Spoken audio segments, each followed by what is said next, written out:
جو constitution court کا فیصلہ ہوگا وہ حتمی ہوگا، اس کو سپریم کورٹ میں چیلنج نہیں کیا جا سکے گا؟ بہرحال ابھی اس بارے میں کانسٹیٹیوشن کی جو پروویژنس ہیں وہ سامنے تو نہیں آئی، لیکن ایسا ہوگا۔ اچھا، اور اس میں جو ہے وہ سپریم کورٹ کے سینئر ترین ججز ہی ہوں گے، یعنی جو سینئر ترین 3 جج ہوں گے ان میں سے کوئی چیف جسٹس ہوگا، اور باقی بھی جو جج ہوں گے وہ جو نامینیٹ ہوں گے کانسٹیٹیوشنل کورٹ میں وہ سپریم کورٹ کے ہی ججز ہوں گے، اور ان ججز کو جوڈیشل کمیشن ہی مقرر کیا ہوا ہوگا، وہ کسی گورنمنٹ یا کسی جو ہے وہ حکومت کے یا کسی پولیٹیشین کے مقرر کیے ہوئے نہیں ہوں گے۔ لیکن عام تاثر یہ کہ یہ سب کچھ کیا جا رہا ہے جسٹس فائز عیسیٰ صاحب کو اکاموڈیٹ کرنے کے لیے، تو کوئی ضروری نہیں ہے۔ فائز عیسیٰ صاحب نے کب ریکویسٹ کی ہے جی کہ جی مجھے جو ہے وہ آپ اکاموڈیٹ کریں؟ کانسٹیٹیوشنل کورٹ بنے اور کانسٹیٹیوشن کورٹ کا وجود جو ہے وہ آئے۔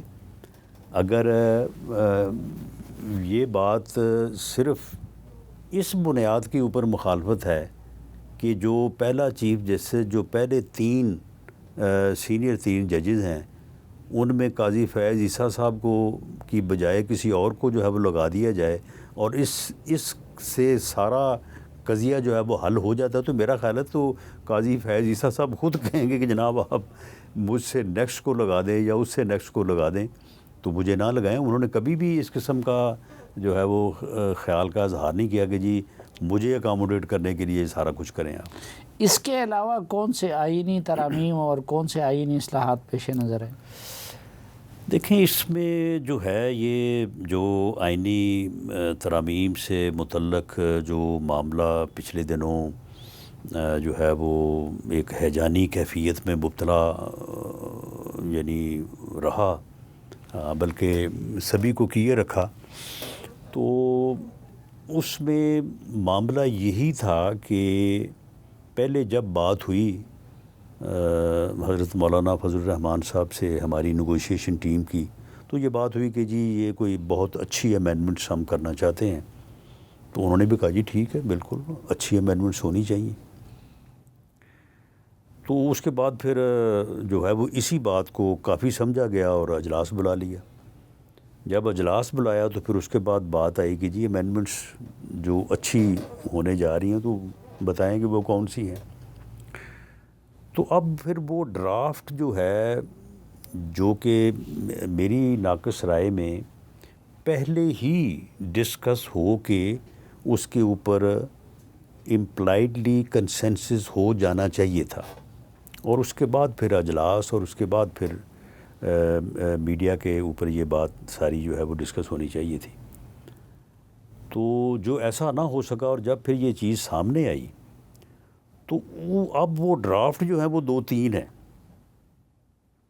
اب ان میں سے اصل کون ہے اور نقل کون ہے، اب اس کا بھی ابھی جو ہے وہ بیٹھ کے کوئی جو ہے نا وہ نتارا نہیں ہوا کہ جی اس میں یہ نمبر 1 صحیح ہے، 2 صحیح ہے یا 3 صحیح ہے۔ تو آپ کو بھی پتہ نہیں ہے، ظاہری بات ہے اصل ڈرافٹ تو وہی ہوگی جو حکومت کی ہوگی نا۔ حکومت کی بھی جو ڈرافٹ ہے وہ جو پہلے تھی، اس کے بعد پھر اس میں کچھ امینڈمنٹس ہو گئے، پھر دوسری آ گئی، پھر اس کے بعد وہ تیسری آ گئی۔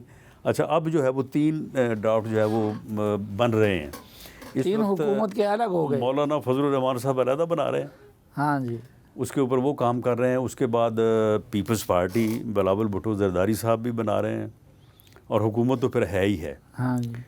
تو اس میں جو ہے وہ میرا خیال ہے کہ جزویات میں ڈیٹیلز میں آ کے فرق بھی ہوگا، اور اس کے اوپر اعتراض بھی ہوگا، اس کے اوپر بحث بھی ہوگی، لیکن بنیادی طور پہ جو کانسیپٹ ہے کانسٹیٹیوشنل کورٹ کا، اس کے اوپر میری جو اسیسمنٹ ہے کہ مولانا فضل الرحمان صاحب بھی یعنی JUI، پیپلز پارٹی اور PMLN متفق ہیں، اور PTI بھی متفق ہے ماسوائے اس بات کے کہ جی فلاں صاحب نہ ہوں۔ ان کا جو معاملہ ہے وہ ایک صاحب تک رکا ہوا ہے، وہ کہتے ہیں جی فلاں صاحب نہ ہوں تو پھر ٹھیک ہے، یا یہ آپ کر لیں لیکن 4 مہینے بعد کر لیں۔ بھی 4 مہینے میں جو کام آج بہتر ہے ٹھیک ہے، تو اس کو پھر 4 مہینے کیوں اٹھائے رکھیں؟ تو وہ جی اس لیے کہ جی یہ فلاں آدمی جو ہے نا وہ پھر نہ ہو.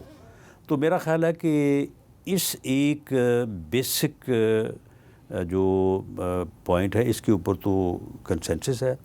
باقی اس میں باقی دوسری چیزیں ہیں. ہائی کورٹ کے ججز کی کارکردگی کو جانچنے کی بات ہے, اس کے اوپر کسی کو اعتراض ہو سکتا ہے, لیکن یہ بھی کون سی بات ہے. اب یہ پتہ چلا ہے کہ ایک صاحب ہیں سپریم کورٹ کے, وہ بہت معزز محترم جج ہیں, وہ کہتے ہیں 11 بجے کے بعد وہ کام ہی نہیں کرتے.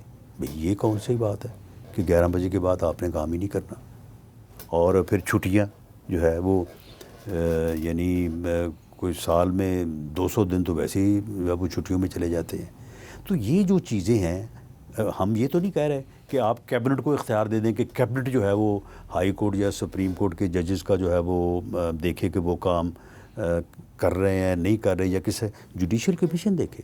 جوڈیشل کمیشن جو ہے یا جوڈیشل کونسل جو ہے وہ ادارہ ہے کہ جو ججز کو اپوائنٹ کرتا ہے, جو ججز کا محاسبہ کرتا ہے. اگر وہ ان کی کارکردگی کو دیکھے گا تو اس سے کیا فرق پڑے گا. لیکن پریکٹس اینڈ پروسیجر آرڈیننس لا کے حکومت نے اپنے انٹینشن واضح کر دیے کہ ان کے پسند اور ناپسند کے ججز ہیں.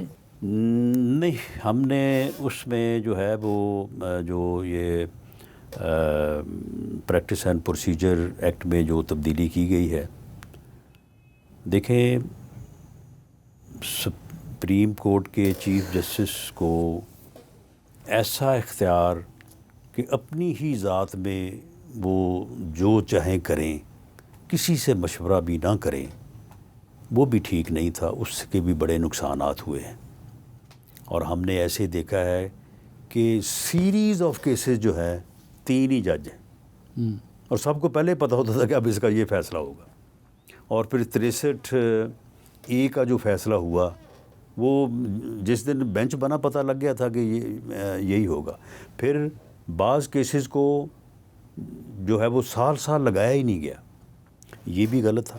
اب اس کے بعد جب اس ایکٹ میں پریکٹس اینڈ پروسیجر ایکٹ میں تبدیلی کر کے چیف جسٹس کو پابند کر دیا گیا ساتھ 2 سینئر ججز کے, تو وہ جو ہے وہ ٹلٹ جو ہے وہ دوسری طرف چلا گیا.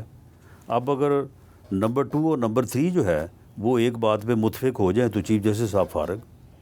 وہی جو جس چیز کو روکنے کے لیے, جس چیز کو ختم کرنے کے لیے جو کیا گیا تھا, وہ اب بات جو ہے وہ دوسری طرف چلے گی. نمبر 2 اور نمبر 3 تو پہلے سے تھے نا, اس شرط سے آپ کو آزاد کر دیا. تو جب یہ کیا گیا, اب وہ نمبر 5 کو بھی کر سکتے ہیں. جب یہ کیا گیا تو پھر یعنی وہی جو مشکل ہے وہ درپیش رہی, اور وہ اب چیف جسٹس کی ذات کی بجائے وہ دوسرے 2 میں چلی گئی.